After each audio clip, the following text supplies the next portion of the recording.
सो 10th standard के students, finally वो दिन आ चुका है जिसका आप लोग बहुत ज्यादा बेसब्री से इंतजार कर रहे थे। जी हां दोस्तों, 10th स्टैंडर्ड का बोर्ड एग्जाम ऑफिशियल तौर पे शुरू हो चुका है। जी हां, 20 तारीख का जिसका भी पेपर था, लाइक सेमी वाले लोग का या फिर जो मराठी हिंदी मीडियम वाले बच्चे हैं उनका पेपर ऑलरेडी स्टार्ट हो चुका है।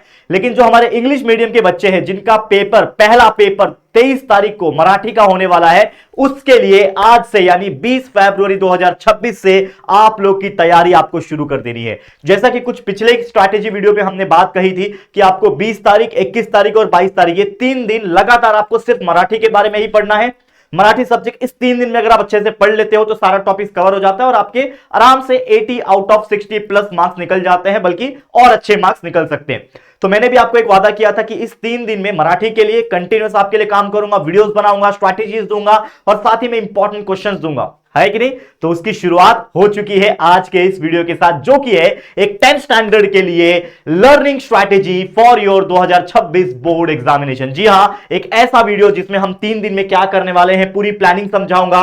ऑलरेडी कौन कौन से वीडियोस हमारे इस चैनल के ऊपर है जिसमें आप देख के अपने कंसेप्ट को और स्ट्रॉन्ग कर सकते हो, क्या पढ़ना है, कैसे पढ़ना है और कहां से पढ़ना है, ये सारा चीज क्लियर हो जाएगा। इस वीडियो को आप लोग सबसे पहले तो अपने सभी उन दोस्तों तक शेयर कर देना जो 23 तारीख के दिन पहला पेपर अपना मराठी का लिखने जा रहे होंगे, यानी पूरे इंग्लिश मीडियम के बच्चों तक, पूरे महाराष्ट्र में ये खबर, ये वीडियो पहुंच जानी चाहिए। और बल्कि सिर्फ मराठी नहीं, इसके बाद इंग्लिश आएगा, हिंदी आएगा, साइंस 1, साइंस 2, मैथ्स 1, मैथ्स 2, सारी चीजें इंक्लूडिंग द एसएसटी आप हमारे इस चैनल JR ट्यूटोरियल से पढ़ सकते हैं। तो काफी सारे लोग पहले से कनेक्टेड है, लेकिन अगर कोई कनेक्टेड नहीं है तो जुड़ जाओ हमारे चैनल पे। ऐसे ही 5-6 साल से कंटिन्यूस काम करते आए हैं, लाखों बच्चों का भरोसा है, 23 लाख बच्चे हमसे जुड़े हुए हैं और कंटिन्यूस हमें सपोर्ट करते हैं, क्योंकि हम वो जो चीज प्रोवाइड करते हैं वो वैल्यू होती है, वो वैल्यूबल होती है। आपका टाइम बचाते हैं, आपका कीमती समय बचाते हैं, याद रखना, और आपको बेस्ट से बेस्ट मार्क्स निकाल के देते हैं। तो चलिए शुरू करते हैं आज का एक ऐसा planning strategy video for your 10th standard Marathi board examination. अब एक और चीज है कि हमने कई सारे वीडियोस, अलग अलग टॉपिक्स, चाहे वो राइटिंग स्किल्स हो, ग्रामर हो, चाहे पैसेज हो, पोयम हो, इनके जितने भी टॉपिक्स होते हैं उसके सेपरेट सेपरेट वीडियोस बना के एक प्लेलिस्ट तैयार किया हुआ है। वो प्लेलिस्ट अगर आप ढूंढना चाहते हो तो हम क्या करेंगे, इस डिस्क्रिप्शन में, इस वीडियो के डिस्क्रिप्शन में किंवा कमेंट सेक्शन मध्ये आम्ही पिन करून घेणार, तो वो आप लोग जो भी पिन कमेंट होगा उसको चेक कर लेना या फिर डिस्क्रिप्शन में जाके लिंक चेक कर लेना। आपको प्लेलिस्ट के वीडियोस मिलेंगे और बहुत काम के वीडियोस हैं, उन सभी वीडियोस को जरूर से देखना, आपको बहुत हेल्प मिलेगी। साथ ही में हमारा टेलीग्राम ग्रुप ज्वाइन करके रखो, वहां पे भी इंपॉर्टेंट वीडियोस और लिंक शेयर होते हैं और कुछ इंपॉर्टेंट पीडीएफ शेयर होते हैं जो हम यूट्यूब पे नहीं डाल सकते, जो टेलीग्राम पे जाते हैं। करेक्ट है, तो चेकआउट करते रहना। अब शुरू करते हैं। सबसे पहले यहां पे क्वेश्चन जो आता है आप लोग को, मैं पहले आपको पेपर पैटर्न बताने वाला हूं। और अगेन पेपर पैटर्न बताने के पहले आपको एक थोड़ा सा ओवरव्यू दिखाना चाहता हूं कि हमारा पिछले साल का मराठी का बोर्ड पेपर कैसा आया था। जो 10th स्टैंडर्ड इंग्लिश मीडियम वाले बच्चे थे, देख सकते हो, जिनका सेकंड या फिर थर्ड लैंग्वेज होता है मराठी सब्जेक्ट के लिए, तो उनका पेपर ऐसा आता है। आप देख सकते हो यहां पे इस प्रकार से, देखो यहां पे बोल रहा है 2025 लिखा हुआ है।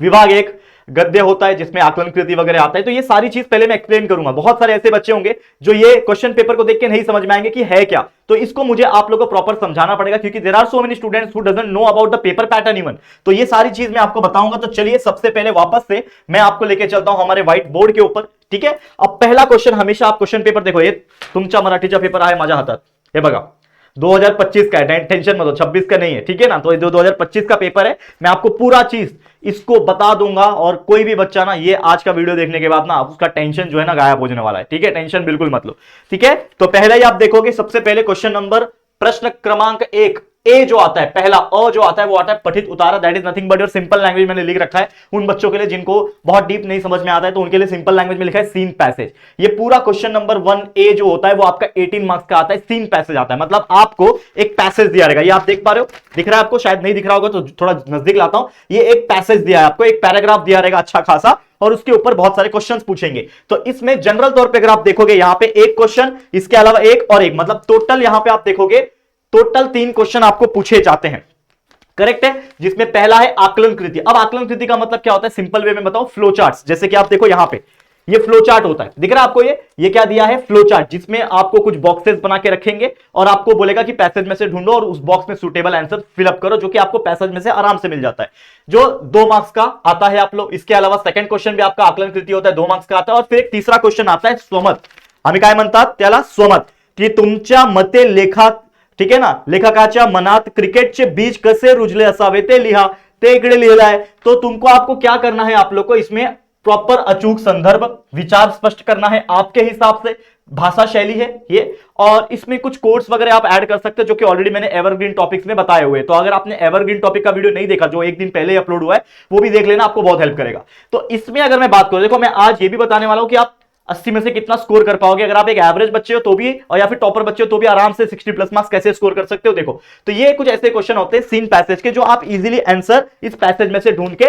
लिख सकते हो। तो आराम से देखोगे तो 2 में से 2, 2 में से 2 और 3 में से 3, यानी कि इस पूरे के पूरे क्वेश्चन नंबर 1A में आप 7 में से 7 मार्क्स निकाल सकते हो। बहुत अच्छी बात है। नेक्स्ट अगर मैं बात करूं, वो आता है क्वेश्चन 1 का आ, यानी कि अगर आप देखोगे उसी के जस्ट नीचे क्वेश्चन 1 का आ आएगा, जिसमें आपको लिखा रहेगा, यहां पे देखो क्वेश्चन क्या पूछा था, उतार्याच्या आधारे सूचने अनुसार कृति करा। तो वो भी क्वेश्चन आकलन कृति के ऊपर ही आता है, जिसमें आपको बहुत सारे क्वेश्चंस दिए हुए हैं। लेट्स से कि आपको एक क्वेश्चन आकलन कृति पूर्ण करा लिहिलंय इकडे, हे बघा, ठीक है ना, आपको एक बॉक्स बना के दिया, 4 ऑप्शंस, मतलब 4 बॉक्स खाली बॉक्स है। अब वो जो चीज लिखा हुआ है, ठीक है ना, तो यहां पे उसको पैसेज में से ढूंढना है। और मैं अगेन बता दूंगा पैसेज में से आंसर कैसे ढूंढे, पोयम में से कैसे ढूंढे, पोयम का एप्रिसिएशन, रस ग्रहण जो भी होता है हमारा, उसके अलावा हमारा राइटिंग स्किल, उपयोजित लेखन म्हणतात, ग्रामरचा पार्ट, ठीक है ना, व्याकरण कृति, हे सगळे आम्ही वीडियो बना के हमने लिया हुआ है। तो आप अगर प्लेलिस्ट चेक करोगे, मैं आपको अगेन बता रहा हूं, तो हमने पिछले 2-3 साल से मेहनत करके वीडियोस बनाए हैं, और इस साल अभी रिसेंट में हमारे जो मानस सर है, मानस दादा तुमचे, वो भी आपके लिए बहुत सारे वीडियोस रिकॉर्ड करके रखे हुए हैं, और अभी वीडियोस अपलोड होंगे। ये जो 20, 21, 22 तारीख है, बस इस चैनल पे जुड़ जाना, इतने वीडियोस आएंगे और लाइव रिवीजन आएंगे कि आपका पूरा मराठी का टेंशन खत्म हो जाएगा। मैंने पहले ही कहा था कि जो बच्चा JR ट्यूटोरियल से पढ़ेगा वो वाकई में जेन्युइन पढ़ाई करेगा, ठीक है ना, जेन्युइनली पढ़ाई करेगा वो बच्चा, without any time wastage, self study पे फोकस करेगा, अपने कंसेप्ट पे फोकस करेगा। समझ रहे हो बात को? तो ये चीज ध्यान में रखना है। और there is no shortcut to success, again मैं बोलूंगा, आपका टाइम भी बहुत ज्यादा वेस्ट नहीं करना है, बहुत ज्यादा लाइव भी अटेंड नहीं करना है, आपको मेन आपके सेल्फ स्टडी पे फोकस करना है। रिकॉर्डेड वीडियोस ज्यादा फोकस करो और आपका याद करके प्रैक्टिस करो, this is the most important thing, already 10 बार बता चुका हूं। तो इसमें भी सेम आकलन कृति और सोमत, इसमें भी मतलब सेम पैटर्न में 2 2 4 प्लस 3 7 मार्क्स का कंटेंट जो है वो आता है, जो कि आप अगेन यहां पे भी आपको मैं दिखाने की कोशिश कर चुका हूं, ठीक है ना, समझ में आया? इसमें भी टोटल 3 क्वेश्चन आते हैं। फिर आता है आपका क्वेश्चन प्रश्न क्रमांक पहले का ई पार्ट, यानी कि समझ लो ये ए था, ये बी था, ये सी पार्ट, और सी पार्ट जो होता है वो होता है अपठित उतारा, जिसको मैं सिंपल वर्ड में बोलूंगा अनसीन पैसेज। यानी कि ई वाला जो पार्ट रहेगा उसमें एक पैसेज ऐसा आएगा जो आपके टेक्स्ट बुक का पार्ट नहीं है, एक अनसीन पैसेज है, पता नहीं किधर से आएगा लेकिन आएगा। समझ रहे हो बात को? कहीं से भी आएगा, लेकिन एक पैराग्राफ दिया रहेगा और उसके ऊपर भी कुछ क्वेश्चंस पूछेंगे। जैसे 4 मार्क्स का कंटेंट बनता है वो एक आकलन कृति, अगेन आकलन कृति, मतलब जिसमें अगेन अगर आप देखोगे तो हो सकता है कुछ बॉक्सेस दे दिया जाए, फिलअप्स दे दिया जाए। यहां पे देखो, यहां पे आपको एक ये दे दिया है, पार्टीशन दे दिया है, ठीक है ना। तो अगर आप यहां पे नहीं देख पा रहे हो तो मैं यहां पे दिखाता हूं, देखो, ठीक है। प्रश्न क्रमांक पहला क्या होता, आकलन कृति, ये क्या है, एक बॉक्स दे दिया, इसमें आपको फिलअप करना है, जो कि सुटेबल होना चाहिए कि लेखकाचा बालपणीचा दिनक्रम, यानी कि जो लेखक था वो अपने बालपन में यानी बचपन में पूरे दिन में क्या करता था, उसका पैसेज जब रीड करोगे तो आपको समझ में आ जाएगा। अगेन मेरा सजेशन क्या है कि पहले आप पैसेज को एकदम हल्के से ही रीड करना, ज्यादा डीप में रीड करोगे टाइम वेस्ट होता है। तो पहले हल्का सा पैसेज रीड करो, समझो, और फिर क्वेश्चन पे जाओ और क्वेश्चन पढ़ के वापस से फटाफट पैसेज में से वो आंसर ढूंढ के लिख डालो। फिर जैसे कि मैंने बताया, ठीक है ना, ये आपका पैसेज दिया रहेगा, देखो ये पहला वाला, ठीक है ना, ये भी देखो काय चूक की बरोबर ते लिखा, ट्रू और फॉल्स एक तरीके का है, ये बहुत इजी। स्वमत, जैसे मैंने बोला कि आपका विचार क्या है, तुमचा मते क्रिकेट का जो नॉलेज था उसको वो कैसे आया, तो आपके हिसाब से लिखना है इसको। फिर आ का पार्ट देखो, अगेन आकलन कृति दिया हुआ है, ठीक है ना, ये उसका पैसेज, ठीक है ना, अगेन चौकटी पूर्ण करा, देखो ऐसे कुछ क्वेश्चन आते हैं। फिर स्वमत आता है, देखो अगेन स्वमत मतलब क्या, पर्सनल रिस्पॉन्स, जिसको इंग्लिश में हम लोग बोलते हैं कि आपके मत के हिसाब से, आपके हिसाब से लिखो। फिर देखो मैं ई वाला पार्ट बता रहा था, सी क्वेश्चन 1 का सी पार्ट यानी ई पार्ट, जो कि है आपका अपठित गद्य यानी अनसीन पैसेज। इसमें भी देखो क्वेश्चन कैसा आया था कि निसर्गाने भगवलेल्या मानवी गरजा, ठीक है, यहां पे आपको कुछ लिखना है कि वस्त्र आएगा और क्या आएगा और क्या आएगा, ये सारा ये चीज जो है इस पैसेज में अगर आप रीड करोगे तो आपको समझ में आएगा। और अगेन आज स्ट्रैटेजी है तो मैं पैसेज रीड करके नहीं बताऊंगा, क्योंकि ऑलरेडी वीडियो बने हुए इसके ऊपर, और इस 21, 22, 23 मतलब सॉरी 20, 21, 22 की तारीख में ऐसे और भी वीडियोस आएंगे नए वाले। तो लो ऑलरेडी जो वीडियो जस्ट 6 महीने पहले, 3 महीने पहले जो हमने बनाया है वो ऑलरेडी वीडियो प्रेजेंट है, प्लेलिस्ट में चेक करो, हर टाइप के वीडियोस प्रेजेंट है, बस उतना देख लो। मानस सर के वीडियोस भी है, लास्ट ईयर प्रिया मैम ने पढ़ाया था, पता है ना, आपकी फेवरेट मिस प्रिया मिस, तो उन्होंने भी पढ़ाए हुए वीडियोस है, वो दोनों को कंबाइन करके पढ़ लो और कुछ भी पढ़ने की जरूरत नहीं पड़ेगी, आराम से अच्छे मार्क्स निकालोगे, ठीक है, समझ में आया। फिर अगर हम आगे बढ़ते हैं वापस से, व्हाइट बोर्ड पे आते हैं। तो अगर मैं आपको बोलूं कि आपका ये 7 मार्क्स यहां, 7 मार्क्स यहां, और इस अनसीन पैसेज में से भी ना कोई बच्चा ना आराम से, क्योंकि देखो ये अगेन वो फिलअप वाले ही क्वेश्चंस होते हैं, क्वेश्चन आंसर्स नहीं होते कि मार्क्स कटेंगे। तो यहां पे भी कोई भी बच्चा ना 4 मार्क्स निकाल सकता है अगर वो लिख रहा है तो। हाँ, वो अलग बात है कि वो लिखना ही नहीं चाहता तो अलग बात है, ठीक है ना, कुछ भी उसको नहीं आता वो अलग बात है। लेकिन मैं एक गारंटी देता हूं कि बच्चा यहां पे आप पूरा मिला के ना कितना, 7 7 14 और 4 18 मार्क्स में से 18 मार्क्स आप आराम से निकाल सकते हो इस क्वेश्चन नंबर 1 में, प्रश्न क्रमांक पहले में। ठीक है, समझ में आया। अब आकलन कृति की जब मैंने बात किया तो क्या सिर्फ बॉक्सेस ही आते हैं क्या? नहीं, बहुत सारे क्वेश्चंस आ सकते हैं, जैसे चौकटी पूर्ण करा आ सकता है, ठीक है ना, आकृति बंद पूर्ण करा हो सकता, कौन ते लिहा मतलब किसने बोला, ठीक है ना, का ते लिहा, कधी ते लिहा, जोड़िया लावा, ठीक है ना, गाडलेल्या जागा भरा। तो ऐसे कुछ क्वेश्चंस आपके ये जो बॉक्सेस वाले जो आकलन कृति वाले क्वेश्चन थे वो आएंगे। दैट इज क्वेश्चन नंबर 1 में। बहुत इजी है, आराम से 18 में से 18 आप यहीं पे निकाल दोगे और यहीं पे पास भी हो जाओगे। करेक्ट है, क्योंकि स्कूल में 20 में से हर बच्चे को 18 मार्क्स मिनिमम मिलता ही मिलता है, क्योंकि हर स्कूल वाला चाहता है कि उसका बच्चा पास हो जाए, तो मिलता ही है। तो क्वेश्चन नंबर 1 जिसका अच्छे से हो जाता है और स्कूल के मार्क्स मिला के आराम से पास हो जाओगे, ये गारंटी है। बट फिर भी सिर्फ क्वेश्चन नंबर 1 थोड़ी करोगे, आप आगे भी तो करोगे। तो चलो आगे बढ़ते हैं। आगे क्या है? प्रश्न क्रमांक दूसरा। अगर आप क्वेश्चन पेपर को देखोगे तो प्रश्न क्रमांक दूसरा का आया है, काय इकडे पद्य। पद्य म्हणजे काय? पोयम। तो यहां पे अगर आप देखोगे तो आता है पठित पद्य, यानी सीन पोयम पैसेज। पोयम का एक पैसेज दिया रहेगा आपको, ये देख रहे हो, ये है आपका एक पोयम का पैसेज। एक सजेशन दिया था मैंने कि पोयम को थोड़ा थोड़ा ऊपर ऊपर से रीड करके जाना, पोयम के कवि का नाम, ठीक है ना, जिसने पोयम लिखा है उसका नाम और पोयम के टाइटल का नाम, ये दो चीज आपके माइंड में रहना चाहिए, क्योंकि वो एप्रिसिएशन में हेल्प करता है। तो सबसे पहले यहां पे पोयम में भी कैसे क्वेश्चंस आएंगे? वैसे पूरा ये प्रश्न क्रमांक 2 जो है वो 16 मार्क्स का आता है, लेकिन यहां पे अगर आप देखेंगे अ वाला जो पार्ट है, ध्यान दो, अ वाला जो पार्ट है इसमें आकलन कृति 2 मार्क्स, फिर अगेन आकलन कृति 2 मार्क्स, शब्दांचे अर्थ लिहा यानी मीनिंग लिहा 2 मार्क्स, एंड काव्य सौंदर्य यानी कि जो पोयम दिया है उसका एक तरीके से मीनिंग लिखो, जिसको हम लोग इंग्लिश में समरी राइटिंग लिखते हैं। तो आपको पोयम दिया रहेगा तो काव्य सौंदर्य मतलब पोयम चा मीनिंग लिहा, ये 2 मार्क्स, यानी कुल मिला के कितने हो गए? 2 2 4 2 6 8 मार्क्स। यानी कि प्रश्न क्रमांक 2 का ए जो है ये पूरा मिला के कितना हो रहा है? 8 मार्क्स हो रहा है। समझ में आ रहा है कितना हो रहा है? 8 मार्क्स हो रहा है। तो अगर आप क्वेश्चन पेपर में देखोगे कि कैसा क्वेश्चन आया था, यहां पे दिखाता हूं मैं आप लोगों को, ठीक है ना। आगे बढ़ते हैं, ये आ गया आपका पोयम का पार्ट, ठीक है ना, विभाग 2 पद्य, ठीक है ना। क्या लिखा है? कवितेचे आधारे सूचनेनुसार कृती करा, चौकटी पूर्ण करा। देखो आ गया चौकटी पूर्ण करा, यानी कि कवीचे सर्वस्व असलेली गोष्ट, क्या थे वो? पोयम में आपको देखने मिल जाएगा। कवीचा जवळचा मित्र कौन था? वो आपको पोयम में पता चल जाएगा, बस लिख देना है वहां पे, खत्म यार। और अगेन आपको आंसर शीट में कैसे लिखना है? सेम जैसा लिखा हुआ है वैसा ही लिखना है, और जो आंसर रहेगा उसको ऐसे ही बॉक्स बना के लिखना है। पहले आंसर लिखो फिर उसके ऊपर से बॉक्स बना लो। ज्यादातर कोशिश करना पेन से लिखना, पेंसिल का बहुत ना के बराबर यूज करना है, पेंसिल नहीं इस्तेमाल करना है, पेन का यूज करना है। अच्छा ब्लू बॉल पेन, ब्लैक भी लोग यूज करते हैं, लेकिन मेरा सजेशन है ब्लू इस्तेमाल करो, अच्छा जो इंक को स्प्लिट नहीं करता वो वाला, ठीक है ना। अच्छा ये देखो, ये पोयम दिया था आप लोगों को, ठीक है, ये था आपका पोयम। फिर आपको सेकंड क्वेश्चन इसमें क्या बोल रहा है? खालील असाच्या कवितेतील ओळी शोधून लिहा, ठीक है ना, आपको इसमें से ढूंढ के लिखना है। फिर प्रस्तुत कविते शब्दांचे अर्थ लिहा, ठीक है ना, डोईवर का है, दारिद्र्य का है, हरगड़ी का है, पोलाद, ठीक है ना, ये सारी चीज। फिर काव्य सौंदर्य, जैसा मैंने बताया, काव्य सौंदर्य मतलब कवितेत व्यक्त झालेल्या कष्ट यांच्या जीवनाविषयी तुमच्या भावना लिहा, मतलब आपके हिसाब से वो चीज लिखना है, लेकिन आपको ये पोयम का मीनिंग बताना है आपके हिसाब से। मतलब एक तरीके से ये क्या हो गया आपका काव्य सौंदर्य, ठीक है। फिर आ जाते हैं वापस से बोर्ड के ऊपर। तो मैंने क्या बोला कि 2 2 4 2 6 2 8, तो क्या बच्चा यहां पे भी आप 8 में से 8 नहीं निकाल सकते? बिल्कुल निकाल सकते हो, 8 में से 8 मार्क्स बिल्कुल निकलता है, क्योंकि इसमें कोई ये नहीं है। और मीनिंग लिखना तो और बहुत सिंपल है, आराम से लिख सकते हो। और जिसको मराठी आता है, लाइक जो महाराष्ट्रियन है, जिनको मराठी लैंग्वेज आता है, उसको तो एक एडवांटेज है। जिनको नहीं आता वो भी थोड़ा बहुत अगर समझ के जाएगा ना, बहुत ईजी होता है, ठीक है। इसके अलावा क्वेश्चन 2 का ए हो गया, अब क्वेश्चन 2 का आ यानी बी पार्ट।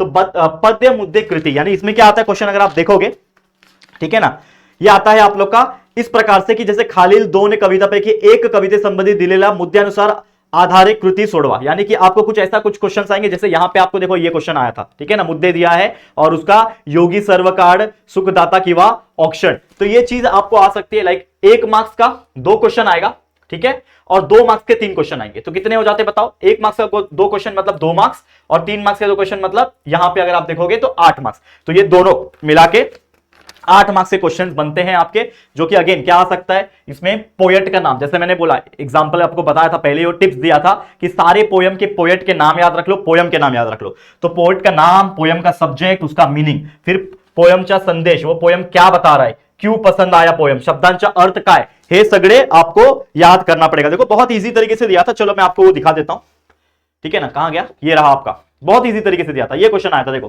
खालील दोन कवितांपैकी एक कविते संबंधित दिलेल्या मुद्द्यांच्या आधारे कृती सोडवा, यानी कि जो भी पूछा है वो सॉल्व करो। तो यहां पे ये मुद्दा दिया हुआ है, ठीक है ना, ये देखो बस आपको लिखना है, ठीक है ना, ये देखो जड़ वरवरी साड़ी मड़ योगिया सबाह्य करी निर्मण, ठीक है ना, ये दोनों दिया हुआ है आपके, इसके बेस पे कुछ क्वेश्चंस पूछे हैं, देखो ये लिखने के लिए प्रस्तुत कविता शब्दांचा अर्थ लिखा, ये अर्थ लिखने के लिए पूछा है, ठीक है ना, यहाँ पे ठीक है ना, इसका क्या कारण है वो लिखने बोल रहा है। तो इसके सामने सामने जो भी चीज क्वेश्चन पूछा है वो आपको लिखना है। तो 8 मार्क्स का ये वेटेज कैरी करता है, कौन सा, आपका क्वेश्चन नंबर जो दूसरा है उसका आ पार्ट, यानी कि ये भी 8 मार्क्स का कंटेंट है, यहाँ पे लिखा नहीं है मैंने भले ही, ये आपका कितना है 8 मार्क्स है और ये आपका 8 मार्क्स है, तो इसके लिए ये कुल मिला के कितना है 16 मार्क्स। तो मुझे बताओ कि यहाँ पे आप 8 मार्क्स निकाल सकते हो, यहाँ पे भी कोई बच्चा ना 8 में से इजीली 6 मार्क्स निकालता है। मैं ऐसा नहीं बोल रहा हूं कि 8 में से 8 नहीं आ सकता, आता है बच्चों का, लेकिन मैं फिर भी आपको 1-2 मार्क्स कम दे रहा हूं, तो 6 मार्क्स आप आराम से यहां पे आप निकाल सकते हैं, कोई दिक्कत की बात नहीं है, ठीक है। अब आगे बढ़ जाते हैं, जो कि है अगला पार्ट, यानी प्रश्न क्रमांक तीसरा, क्वेश्चन नंबर 3। अब क्वेश्चन नंबर 3 काय आहे बघा, काय आहे स्थूल वाचन, ठीक है ना, स्थूल वाचन जिसको रैपिड रीडिंग बोलते हैं, आपको पता है ये सेक्शन ही होता है हमारा एक स्थूल वाचन का, तो आपको थोड़ा बहुत तो उसको याद करके जाना पड़ेगा, और ये आपके लिए एक सजेशन है। काय असेल एनी 2, आपके पास कितने क्वेश्चन आएंगे स्थूल वाचन के, आपके सामने ही है 3 क्वेश्चन आएंगे, ठीक है, दाखवतो मी तुला, ठीक है, तुम्हाला दाखवतो मी, हे बघा इकडे बघा, काय आहे खालीलपैकी कोणत्याही 2 कृती सोडवा, ठीक है ना, काय है स्थूल वाचन, तो स्थूल वाचन का जो भी आपका सेक्शन है उसको अच्छी तरीके से याद कर लो, क्वेश्चन आंसर्स ही आते हैं उसमें, पता है ना, तो क्वेश्चन आंसर्स को याद करना, जैसे टिप लिहा बार्क, तो बार्क के बारे में आपको समरी लिखना है, टिप लिखना है, ठीक है ना, थोड्याशा पाण्यावर कसे वाढावे याचे नमुना म्हणजे, ठीक है ना, कॅक्टस, या विधानाची यथार्था लिहा, ठीक है ना, फिर ऐसा ये क्वेश्चन, तो ये 3 में से आपको क्या 2 लिखना है। तो इसका सजेशन मैंने क्या बताया आप लोग को, क्या करना पड़ेगा, आप लोग को अच्छी तरीके से आपको क्वेश्चन आंसर याद करना पड़ेगा, कि इसमें स्वतःचा अनुभव का एक क्वेश्चन आता है, फिर कोई सजेशन के ऊपर क्वेश्चन आता है, टिप्स लिखने के ऊपर क्वेश्चन आता है कि आपका टिप्स क्या है। तो अगेन याद रखना कि अगर आप कर लेते हो एनी 2, 3 मार्क्स का एक क्वेश्चन है, मतलब ऐसे तो 3 दिया है, 3 में से 2 ही करना है, तो 3 मार्क्स का एक क्वेश्चन हुआ तो 6 मार्क्स का होता है, और 6 में से कोई भी बच्चा ना आराम से 4 मार्क्स निकाल लेता है यहां से, क्योंकि आराम से आप थोड़ा भी अच्छा लिखोगे तो 3 में से 2 मार्क्स, 3 में से 2 मार्क्स, यानी कुल मिला के 4 मार्क्स यहाँ पे स्थूल वाचन में मिल जाएगा। नेक्स्ट अगर मैं आगे बढ़ूं तो अगला है व्याकरण कृति, मतलब यहां से आपकी ग्रामर का जो पार्ट है, कौन सा क्वेश्चन है, क्वेश्चन नंबर 4, ठीक है ना, भाषा अभ्यास, ठीक है ना, यहां से शुरू होता है ग्रामर का सेक्शन, जो कि पूरा का पूरा 16 मार्क्स का आता है। तो अगर आप यहां पे ध्यान दोगे, क्वेश्चन 4 का पहला आ जो आता है वो वाक्य प्रकार ओळखा होता है, जिसमें आपका क्वेश्चंस ऐसे आते हैं कि प्रश्नार्थी कोणता है या फिर आज्ञार्थी है, ठीक है ना, विरुद्धार्थी है। तो ये सारे टॉपिक्स अगर आप सर्च करोगे, सर्च भी नहीं करने की जरूरत है, आप वैसे तो प्लेलिस्ट चले जाओ, आप हमारे इसी चैनल के, अगेन मैं बोल रहा हूं, जो बच्चा मेरी बात को मानेगा, ठीक है ना, मैं अगेन आपको बोलूंगा, जो बच्चा मेरी बात मानेगा, जो जेन्युइन टीचर हूं मैं, आपकी बात मैं आपको रख रहा हूं आपके सामने, आप प्लेलिस्ट में जाओगे, आपको हमारे फोल्डर्स मिलेंगे, उन फोल्डर्स में ऐसे ब्रिलियंट वीडियोस बना रखे हैं जो पिछले 3-4 साल से बच्चे पढ़ के जा रहे हैं और अच्छे अच्छे मार्क्स निकाल रहे हैं। तो आप बिल्कुल मिस करना, बहुत सारे लोग को पहुंच नहीं रहा है हमारा videos, I don't know why, there is something wrong, algorithm है, या यूट्यूब पुश नहीं कर रहा, या फिर हो सकता है कुछ और इश्यू हो, लेकिन फिर भी मैं चाहता हूं कि आप लोग इस चीज को जब देखोगे ना, तो अपने दोस्तों को बताना, जो वाकई में पढ़ना चाहते हैं, जो वाकई में अच्छे मार्क्स निकालना चाहते हैं और जेआर फैमिली से जुड़ना चाहते हैं, ठीक है। तो यहां पे वैसे क्वेश्चन आते हैं, ठीक है ना, यहां पे देखो क्वेश्चन आया था खालील वाक्यांचा प्रकार ओळखा, तो आपको प्रकार ओळखने के लिए यहां पे 2 क्वेश्चन 2 मार्क्स के आ जाएंगे, ठीक है ना, हो गया 2 मार्क्स। फिर इसके अलावा वाक्य रूपांतर करा, जिसमें यहां पे वाक्य रूपांतर करना, यानी कि आपको पता है ना कि चेंज करना है, और आपको दिया रहेगा कि वाक्य रूपांतर किस तरीके से करना है, आज्ञार्थी करना है कि विधानार्थी करना है, प्रश्नार्थी करना है, वो आपको लिख के दिया रहेगा। जैसे एग्जांपल के तौर पे भारत पराभूत झाला नहीं, भारत विजयी झाला, तो ये आपने क्या किया, चेंज किया। इसके अलावा ये 2 मार्क्स का हो गया, और इसके अलावा जो तीसरा क्वेश्चन आता है वो वाक्य प्रचार लिखने के लिए आता है, जिसमें आपको अर्थ लिख के वाक्यात उपयोग करा, यानी आपको एक चीज दिया रहेगा कि आपको, जैसे लिखा है कि अंगाचा तीड़ पापड़ होने, जैसे हम लोग मुहावरा बोलते हैं ना कि आजर्व करने, ठीक है ना, गलका करने, तो ये एक मुहावरा होता है, तो उसका अर्थ लिखना है और उसको एक सेंटेंस में यूज करना है, ठीक है ना। तो अर्थ सांगून वाक्यात उपयोग करा, ऐसे क्वेश्चन आते हैं आपके, 3 क्वेश्चन आते हैं, इसमें से कोई भी 2 करना होता है, 2 मार्क्स मिल जाते हैं, यानी कुल मिला के 2, 2, 4 और ये 4, 8, तो 8 मार्क्स का ये कंटेंट बनता है। कौन सा, क्वेश्चन 4 का ए क्वेश्चन 8 मार्क्स का कंटेंट बनता है, और कोई भी बच्चा, मैं आपको बोलूं ना, 8 में से 8 निकालता है, सच में बता रहा हूं, मजाक बिल्कुल नहीं कर रहा हूं, ये ऐसे कुछ क्वेश्चंस होते हैं जो 8 में से 8 मार्क्स निकालते हैं। और मैं आपको एक सजेशन दूंगा, सिर्फ सर्च करना कि 10th Marathi complete grammar by JR tutorial, बस इतना सर्च करो, 10th Marathi complete grammar by JR tutorial search करोगे, आपको हमारा एक ऐसा वीडियो मिलेगा जिसमें सारे मराठी के ग्रामर कवर किए हैं एक ही वीडियो में। तो एक वीडियो देख के आप पूरा 16 मार्क्स अपना सिक्योर कर लोगे, ये मेरी गारंटी है। सारे लिंक मैं डिस्क्रिप्शन में डलवा रहा हूं, कुछ कमेंट पिन में भी करवा रहा हूं, पिन कमेंट में भी करवा रहा हूं, टेलीग्राम पे भी रीशेयर करवा दूंगा। वो सारे बच्चे अगर आप देख लोगे, देखो मैं अगेन मेरा काम है सिर्फ बताना आप लोग को और चीजें पढ़ा के देना। अगर आप फिर भी नहीं करोगे तो फिर मैं आपको क्या ही कर पाऊं, बताओ बच्चे। इतना मेहनत कर रहा हूं, शायद कोई नहीं करता इतना मेहनत जितना मैं करता हूं, पिछले 5-6 साल से आपके लिए करता आया हूं। बल्कि सिर्फ 10th नहीं, 9th 8th 7th जो भी हमने है और आगे भी हम बहुत मेहनत करते आ रहे हैं। तो ये 8 में से 8 मार्क्स यहां पे आप सिक्योर कर सकते हो। आगे जब बढ़े हम लोग तो प्रश्न क्रमांक चौथे का आ यानी बी पार्ट जो होता है वो होता है भाषिक कृति। अब ये जो भाषिक कृति होता है इसमें शब्द संपत्ति आ जाता है, जैसे शब्द इसमें समानार्थी विरुद्धार्थी वचन बदला, ठीक है ना। इसके अलावा लेखन नियम आ जाता है जिसमें अचूक शब्द पहचानना, स्पॉट द एरर टाइप का क्वेश्चन आता है। इसके अलावा जो तीसरा क्वेश्चन आता है विराम चिन्ह, जिसमें आपको पता है ना कि अर्ध विराम होता है, पूर्ण विराम होता है। तो ऐसे तो ये इतने ईजी होते हैं, अगेन ये 8 में से 8 मार्क्स आप आराम से निकाल सकते हो। अगर मैं इसका क्वेश्चन आपको दिखाऊं जो कि यहां पे आप देखोगे, ठीक है, ये तो हो गया, ठीक है ना, हाँ ये भी हो गया।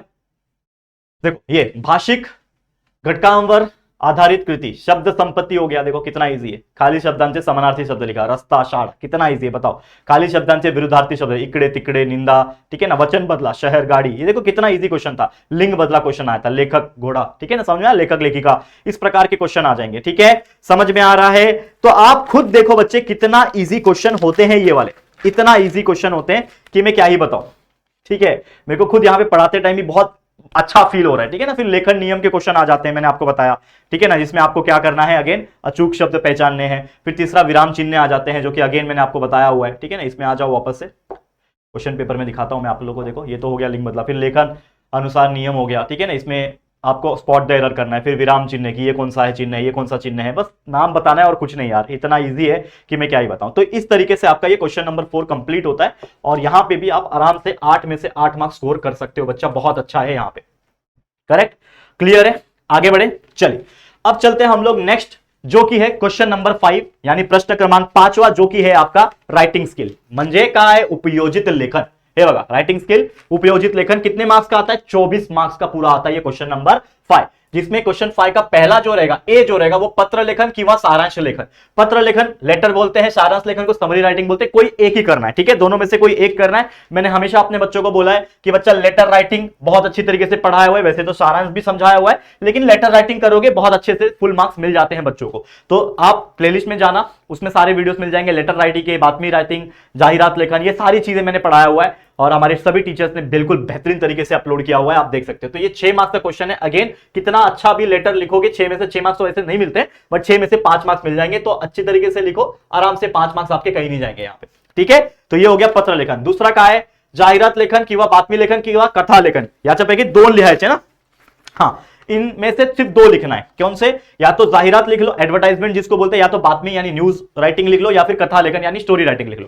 तो जो आपका स्ट्रांग है वो आप कर सकते हो, लेकिन मेरा बात मानोगे, मेरा सजेशन मानोगे, मैं हमेशा अपने को बच्चों को बोलता हूं जाहिरात लेखन वन ऑफ द इजीएस्ट है, ठीक है। एक पैटर्न होता है जो कि हमने समझाया हुआ है, जाहिरात के वीडियो में आप देखोगे तो पूरा समझाया हुआ है, जाके देखो वो पैटर्न जो भी दिया हुआ है। जैसे मैं आप एग्जांपल के तौर पे बता देता हूं कि क्या दिया हुआ है, ठीक है ना। उपयोजित, हे बघा हे लेटर है, ठीक है, ये देखो सारांश लेखन का ये दिया हुआ है। अब यार इसमें क्या है, कोई भी 2 निकालना है। जाहिरात लेखन है जिसमें शालेय साहित्याच्या दुकानाची आकर्षक जाहिरात तैयार करा, कितना इजी है, ठीक है ना, कितना इजी है। बातमी लेखन आ गया, कथा लेखन आ गया। तो इन तीनों में से कोई भी आपको क्या करना था, सिर्फ 2 करना था, ठीक है ना। तो आप कौन सा करोगे, एक जाहिरात तो फिक्स कर लो, बातमी और स्टोरी में से कोई एक कर लेना। लेकिन अगर मेरी बात मानोगे, अगर आपका स्टोरी टेलिंग अच्छा है, मतलब आप अच्छी तरीके से स्टोरी बता पाते हो तो स्टोरी कर लेना। लेकिन अगर आपका न्यूज में अच्छा है, क्योंकि बातमी के ऊपर भी हमने वीडियो बनाया हुआ है सेपरेट, तो ये न्यूज वाला भी कर सकते हो। तो कोई भी तीनों में से कोई एक कर लेना आराम से। इसमें भी जो आपका कितने मार्क्स का होता है, ये 10 मार्क्स का होता है, 5-5 मार्क्स का एक है ना, तो 10 में से आराम से कोई बच्चा ना 8 मार्क्स निकाल सकता है। बच्चा बहुत ईजी होता है, अगेन बस लिखना है, ऐसा नहीं कि खाली पेपर छोड़ के आओगे और मार्क्स मिल जाएगा, नहीं, लिखना पड़ेगा।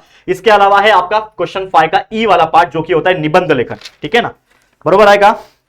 ई पार्ट है, हाँ निबंध लेखन, ठीक है ना, करेक्ट। 100 से 120 वर्ड्स, ठीक है ना। निबंध लेखन जो होता है वो आपका 100 से लेके 120 वर्ड, यानी कि अगर आपका एक पेज की बात करूं, जो आपका आंसर शीट होता है, ये वाला आंसर शीट है, इस आंसर शीट में कम से कम आपका एक पेज पूरा पूरा भरना चाहिए और थोड़ा सा ये वाला पार्ट भरना चाहिए, तो आपका 120 वर्ड आराम से हो जाते हैं। तो यहां पे भी ये कितने मार्क्स का आता है बच्चा, कितने मार्क्स का आता है ये, अगेन 8 मार्क्स का आता है। तो यार निबंध में भी मतलब देखो थोड़े बहुत मार्क्स तो ग्रामेटिकल मिस्टेक्स तो करोगे ही आप, बट ऑब्वियसली तो इसमें भी हम पकड़ के चलते हैं कि यार 5 से 6 मार्क्स, मतलब 6 मार्क्स तो आराम से आप निकाल सकते हो। ये सारे मैं एक अच्छे मीडियम लेवल के अच्छे बच्चों की बात कर रहा हूं, ठीक है ना, समझ में आ गया। तो ये था ऑलमोस्ट सारा चीज जो हमने आपको करा दिया, करेक्ट है। कोणतीही एक कृति ना, हाँ तो एक निबंध लेखन मैंने बता दिया, इसके अलावा आत्मकथन, वैचारिक, हाँ ठीक है, एक मिनट मैं आपको ये बता देता हूं। ये देखो ये हो गया, ठीक है। अब ये देखो लेखन कौशल्य, इसमें खालील लेखन प्रकारांपैकी कोणत्याही एक कृती सोडवा, ठीक है ना। प्रसंग लेखन, ठीक है ना, पहला प्रसंग लेखन आया था, ठीक है, ये हो गया, ठीक है। दूसरा आत्मकथन आया था, ठीक है, और तीसरा वैचारिक आया, ठीक है ना। तो ये तीन में से कोई एक आया है यहाँ पे, ठीक है ना। यहाँ पे निबंध नहीं दिख रहा है मुझे, लेकिन यहाँ पे अगर आप देखोगे तो प्रसंग लेखन है, ठीक है। इन तीनों में से कोई एक करना है, जो कि अगेन कितने मार्क्स का है, 8 मार्क्स का है। तो ये देख लेना, प्रसंग लेखन देख लेना, ठीक है ना। वीडियोस हमारे चैनल के ऊपर अवेलेबल है। आत्मकथन कैसे लिखना है, देखो छतरी के आत्मकथन लिखना है और कुछ पॉइंट्स लिखे हुए, क्या महत्व होगा, ठीक है ना, उपयोग काय आहे, खंत काय आहे, निर्मिती प्रकार कसं झाला, ठीक है, आनंदाचे क्षण काय असते तुमचे, ये इसके ऊपर आपको आत्मकथन लिखना है। और मेरे हिसाब से आत्मकथन ज्यादा बेटर होता है। अगर आप देखोगे तो अगर मान लो निबंध नहीं है, आत्मकथन है, तो आप आराम से लिख सकते हो आत्मकथन, ठीक है, इंग्लिश मध्ये लिखो मी आत्मकथन, तो यहाँ पे भी 6 मार्क्स मिल जाएंगे। अब आ जाते हैं टोटल करने में, तैयार हो, टोटल करें कि हमें 80 में से कितने मार्क्स मिल जाएंगे। तो ये था आपका पूरा मराठी का पेपर, जो कि मैंने आपको पूरा ओवरव्यू बता दिया, पेपर पैटर्न समझा दिया और बहुत अच्छी तरीके से समझा भी दिया। अब वापस से मुद्दे पे आए, जो कि है हमारा पूरा का पूरा पार्ट। तो यहां पे अगर आप देखोगे पैसेज वाला पार्ट पूरा यहाँ पे 18 मार्क्स का है, लेकिन अगर मैं फिर भी मैं चलो ऐसा मान के चलता हूं कि चलो आप हो सकता है बच्चा कुछ मिस्टेक करो तो 18 मार्क्स नहीं निकालोगे। मुझे ऐसा लगता है कि अगर कोई एवरेज बच्चा है तो शायद 18 में से 18 नहीं निकाल पाएगा पैसेज में, तो मैं कम पकड़ के चलूं तो भी आप आराम से 15 मार्क्स निकाल सकते हो, है कि नहीं। क्वेश्चन नंबर 1 पूरे पैसेज में 15 मार्क्स निकाल सकते हो, ठीक है, 15 पकड़ के चलो, 15 हो गया। उसके बाद क्वेश्चन 2 जो कि पूरा 16 मार्क्स का था, इसमें से भी आप आराम से, जो कि मैंने आपको पूरा बोला है कि 14 में से मतलब 16 में से 14 मार्क्स निकाल सकते हो, तो भी आप यहां पे लिख सकते हो 14 मार्क्स, तो मतलब 16 में से 14 मार्क्स मिल जाएगा, ठीक है। तो वहां पे कितना था, वहां पे कितना था 15 और ये 14, ठीक है ना। 15 14 कितना होता है 29। उसके बाद आ जाता है आपका क्वेश्चन 3, 6 में से 4 निकाल लोगे, 29 प्लस 4 33 हो गया, 33 और ग्रामर में 8 और 8 16, मतलब ग्रामर में 16 में से 16 मार्क्स निकाल सकते हो, ठीक है ना, निकाल सकते हो। तो 33 प्लस 16 होता है 49 होता है, लेकिन फिर भी चलो 2-3 मार्क्स कम कर देते हैं, तो 2 मार्क्स कम कर दो, 47 पकड़ के चलो। देखो अंदाजा ले रहा हूं, 47, 2 मार्क्स और कम कर दो, 47 पकड़ के चलो। राइटिंग स्किल 24 मार्क्स का होता है, और आराम से जैसे यहां पे देखा, ठीक है, 5 8 13, ठीक है, 13 और नीचे भी एक था ना, हाँ 13 और 6 19, मतलब 24 में से 19 मार्क्स कोई निकालता है। तो 47 प्लस 19 अगर करो तो कितना होता है, 47 प्लस 10 होता है 57, 57 प्लस 10 होता है 67, एक मार्क्स कम कर दो यानी 66 मार्क्स। यानी कुल मिला के अगर आप देखोगे, अगर आपने एक एवरेज तरीके से भी पेपर लिखा, जो कि मैंने आपको बताया सिर्फ एवरेज के हिसाब से, लेकिन अगर आप और अच्छे से लिखते हो तो और अच्छा निकालोगे, तो भी आप आराम से 66 मार्क्स स्कोर कर पा रहे हो। कितने में से, आउट ऑफ 80 में से। प्लस आपके स्कूल में 18 मार्क्स मिनिमम मिलना ही मिलना है आउट ऑफ 20 मार्क्स। कितना हो जाएगा 66 प्लस 18 कितना होता है, यहां पे हो जाएगा लगभग 84 marks out of 100।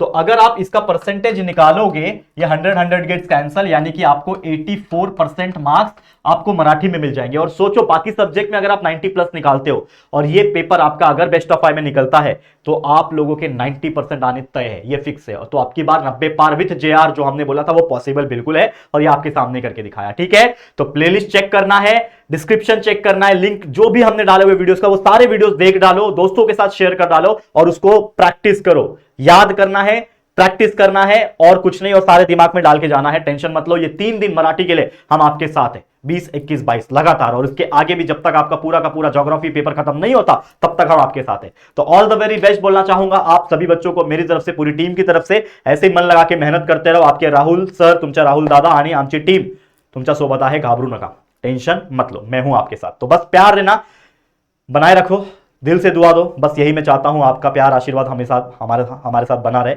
All the very best. पसंद आया वीडियो, अच्छा लगा है तो दिल से वीडियो को लाइक कर दो, एक बार शेयर कर दो, अपने सभी दोस्तों के साथ शेयर कर देना। और पहली बार आए हो चैनल पे, चैनल को सब्सक्राइब नहीं किया तो फटाफट से चैनल को सब्सक्राइब करके बेल आइकन को प्रेस कर देना, ठीक है दोस्तों। चलो फिर जल्दी मुलाकात होगी किसी और नए वीडियो में, तब तक के लिए thank you and good bye.